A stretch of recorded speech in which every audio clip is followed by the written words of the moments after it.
बरेठीपुर गांव में रामनाथ का घर सभी के लिए मिसाल था। रामनाथ एक सेवानिवृत्त शिक्षक थे और उनकी पत्नी कमला देवी पूरे गांव में अनुशासन और परंपरा की प्रतीक मानी जाती थी। उनका बेटा राकेश शहर में नौकरी करता था और अब हाल ही में उसकी शादी सुमन से हुई थी। सुमन एक शिक्षित, सुसंस्कारी और मधुर भाषी लड़की थी। शादी के पहले ही दिन से वह हर प्रयास करती कि घर में सबका मन जीत सके। बहू, चाय में चीनी ज्यादा है, दूध गर्म नहीं किया, तुम्हें घर के नियम नहीं पता। जी माँ जी, सीख लूंगी मैं, आप बिल्कुल टेंशन मत लीजिए। सास कमला छोटी छोटी बातों पर टोकना सुमन को चुभने लगा, लेकिन वह चुप रहती क्योंकि उसे माँ जैसे रिश्ते का मान था।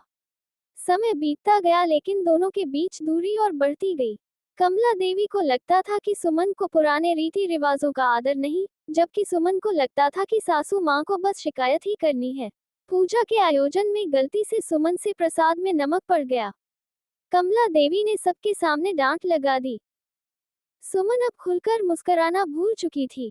वह अपने काम करती, फिर अपने कमरे में चुपचाप बैठ जाती। राकेश ने भी महसूस किया, लेकिन माँ और पत्नी के बीच नहीं आना चाहता था। एक दिन सुमन की माँ का फोन आया।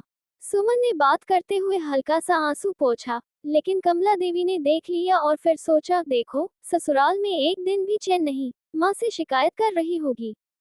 इस सब के बाद घर की नौकरानी गौरी ने कमला देवी से धीरे से कहा, मालकिन, बहू बहुत अच्छी है, रोज आपकी पसंद के खाने बनाती है, आपकी दवाइयाँ समय पर देती है, वो सब सहती है, मगर कुछ कहती नहीं।